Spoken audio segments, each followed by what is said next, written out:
The United States just captured a sitting president of a developing nation. And if that sentence sounds surreal, it's because the media wants it to. This is more than just a foreign policy story. This is a coordinated effort between the media and the military to normalize this behavior. My name's Mason. You might have seen me debate people like Ben Shapiro or Charlie Kirk on different debate platforms, and I'm partnered with COURIER to talk about the most important news of the day. So here is what we do know. Maduro has been captured. The US went into Venezuela, and almost immediately, footage began circulating on the White House social media, as well as various other right-wing platforms, saying that this was an immediate success. Nicolás Maduro has been captured, the villain has been defeated, and prosperity will be brought about to Venezuela. And shortly after all of this, Donald Trump addressed the nation, went on camera, and told all of us that the United States will now run Venezuela until further notice. If anybody hears what's happening, they know that this sounds like a familiar pattern. This is not something new. This is not about us bringing altruism to Venezuela. This is the exact same playbook that was done in Iraq. It was the same thing that was done in Libya and Afghanistan. It is regime change. It is the United States recognizing there's an opportunity to get a lot of resources. And we will say whatever we need to in order to justify that or trick the American people that this is not about regime greed. This is not about being an empire or establishing our dominance in developing nations like Venezuela. Not only is the Trump administration and the military going along with this narrative, but the media is also being complicit. Now, here's where things get a little darker. Reporting now shows that major US media outlets knew about the Venezuela operation before it happened. This means that editors voluntarily chose not to release this information in coordination with the Trump administration, which is wild because this is the same administration that has villainized US media for both terms that he's been in office. Donald Trump has deliberately called the US media the enemy of the people. He has called them fake news. He has said that they are intentionally trying to mislead the American public away from the greatest administration in US history. And now, a lot of these media publications are intentionally volunteering their silence when it comes to these types of operations until they are approved by the proper channels. This is an article from The Wrap that shows that the New York Times knew the Venezuela raid before it happened, but delayed publishing over security concerns. One of the most important parts of this article shows that unlike some countries, the United States does not have a legal mechanism allowing the government to block publication of classified or sensitive information before it is reported via official channels. So again, this was voluntary. And Trump's antagonistic stance towards the media has always been a part of his brand. This really makes the American people wonder, how transparent are news media going to be, especially when it comes to illegal invasions like what we've done in Venezuela. The Trump administration is claiming that this is to protect national security from drug manufacturing or trafficking into the United States. We know why the United States intervenes in developing nations. It's for resource control. We are taking essential minerals for our benefit at the expense of the indigenous people that live there. This is not something that's new. We have done this in many other developing nations. Think the Iraq war invasion, think Libya, think Afghanistan, and Venezuela is next. This also is not the end. Trump is now signaling that we're going to annex Greenland. We are going to invade Mexico potentially. He has told all of these foreign leaders to be prepared for United States intervention. This is not America first. And it's really interesting to me because the Trump brand and the Trump movement has always tried to distance itself from the neoconservatives of the old guard GOP by saying we're not going to be pro-intervention. We are not going to be a world police. We are going to be America first. And now it seems like all of that is going to the wind.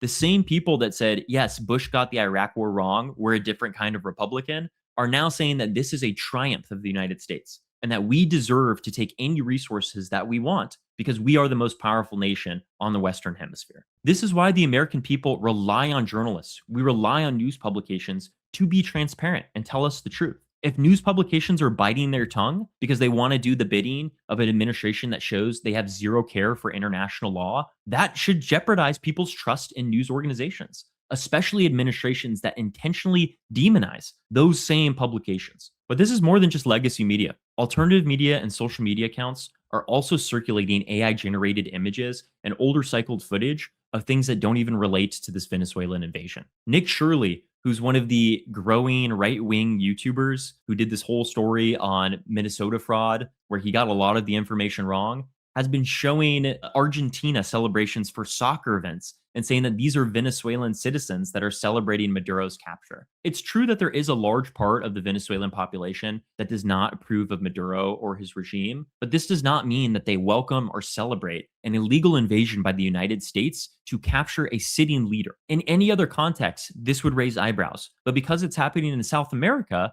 where the United States is used to invading whenever they want or doing regime change when it's necessary for our economic interests, this is welcomed. This is celebrated. This is accepted. And it can't be anymore. They are saying that this is to curb the fentanyl crisis when we all know that it's about controlling oil. This is about continuing sanctions that we've had on Venezuela. And it's about political wins for Trump and his allies. We know that MAGA billionaires are already gaining profits because we are going to get new oil seizures from Venezuela. Just last month in December, an oil tanker was seized off the coast of Venezuela, where the United States tried to justify it by saying this was going to curb drug trafficking. Was there fentanyl inside the oil tanker? We know that every time that we go to war with a developing nation, ExxonMobil and other oil manufacturers are gleam with excitement.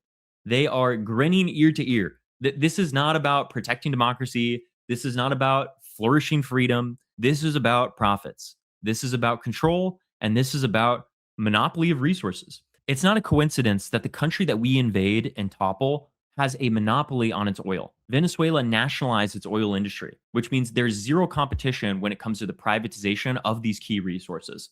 Trump has said that he spoke with oil manufacturers both before and after the military operation, which means that he is getting their input on what makes the most sense for them to go in and extract those resources to bring them back to the United States. Trump did this before he even spoke to Congress. We have a sitting president in the executive branch that does not care about congressional approval and cares more about whether or not oil manufacturers agree with the decisions that the administration makes. This is blatant corruption. Anybody that tries to tell you that this is not a corrupt administration is either lying through their teeth or they are willfully ignorant. Before the invasion took place, a Nobel Prize winning economist publicly claimed that Venezuela has a $1.7 trillion privatization opportunity. That reads one thing to the minds of the Trump administration: profits. It ensures that they are able to combat a nation that cannot fight against the US military and get the profits that are there. So the Trump administration, again, is trying to say that drug trafficking is the biggest motivation for why we're going in here. But Venezuela presents zero fentanyl risk to the United States, and they are a small-time manufacturer for cocaine relative to other nations that are delivering cocaine into the United States. But one of the biggest beneficiaries that we know of this Venezuelan invasion is Paul Singer, who is a billionaire hedge fund manager and mega Trump donor. Singer has been a huge Trump donor since 2016, giving tens of millions of dollars to Trump's super PAC and other Trump-aligned Republicans. And he's met personally with Trump multiple times. And in November of 2025, Singer's firm acquired Citgo, which is the US-based subsidiary of Venezuela's state oil company, for $5.9 billion. This was right after Venezuela defaulted on its debt. And Citgo owns 3 of the largest Gulf Coast oil refineries and supplies thousands of US gas stations. Court advisors valued Citgo at around $13 billion, meaning that Singer got a steal. He got a steep discount, largely because the US sanctions made the company less profitable. And before being removed, Maduro's government was appealing that sale. And now with him out of the picture, that appeal is unlikely to continue. So while Trump has explicitly been saying that the US interest is in drug trafficking, we know that it's in oil. We know that it's enriching oligarchs close to Trump, and we know that it's about bringing those resources to the United States. This makes Singer's investment to directly benefit from any invasion that we continue to do in Venezuela and the acquisition of the resources that are there. And we know that Singer is not the only billionaire that Trump's had conversations with. We know that Donald Trump spoke to oil companies before and after the Venezuelan attack because he said so himself. Speak with them before the operation took place? Yes. Did you maybe tip them off? Before and after. And they want to go in, and they're going to do a great job for the people of Venezuela. And they're going to represent us well. You heard it from the man himself. The oil companies are just going into Venezuela because they're full of altruism. They want to help the people of Venezuela.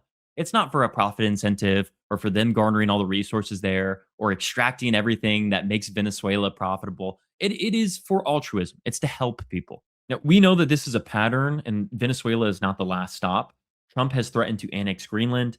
He is openly threatening Colombia and Mexico. And Marco Rubio, the Secretary of State, said that Cuba should be worried.